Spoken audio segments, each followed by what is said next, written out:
Hyderabad Arjun Reddy animal படங்களை இயக்கி மிகப்பெரிய சர்ச்சையை கிளப்பி பாக்ஸ் ஆபீஸிலும் கல்லா கட்டிய சந்தீப் ரெட்டி வங்கா இயக்கத்தில் அடுத்ததாக பிரபாஸ் நடிக்கப் போகிறார். கல்கி 2898 ஏடி படத்தை முடித்த பிரபாஸ் ராஜா சா படத்தில் நடித்து வருகிறார்.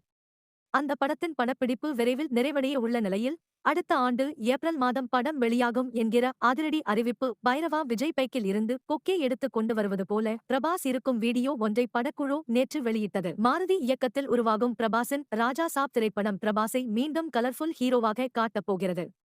ஹாரர் ரொமான்டிக் காமெடி படம் என குறிப்பிடப்பட்டுள்ள நிலையில் ஏகப்பட்ட ஃபன் படத்தில் இருக்கும் என தெரிகிறது. 1000 கோடி நாயகன் இந்திய சினிமாவில் சொல்லி அடிக்கும் கில்லியாக பிரபாஸ் 1000 கோடி நாயகனாக மாறியுள்ளார்.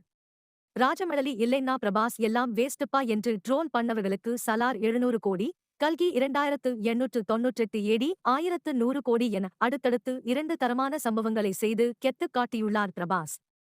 அடுத்ததாக வெளியாக காத்திருக்கும் ராஜா சாப் திரைப்படமும் 1000 கோடி வசூல் ஈட்டும் என்கின்றனர். அனிமல் இயக்குனர் இயக்கத்தில் அமுல் பேபி போல இருக்கும் ரன்பீர் கபூரையே அசுரத்தனமாக நடிக்க வைத்த அனிமல் பட இயக்குனர் சந்தீப் ரெட்டி வங்கா கையில் பிரபாஸ் கிடைத்தால் சும்மா விடுவாரா மனுஷன். அடுத்த 1000 கோடி படத்தை ரெடி பண்ணுங்கடா என ஸ்பிரிட் படத்தை விரைவில் ஆரம்பிக்கவுள்ளாராம். அடுத்த ஆண்டு ஜனவரியில் படம் தொடங்கும் என்கின்றனர்.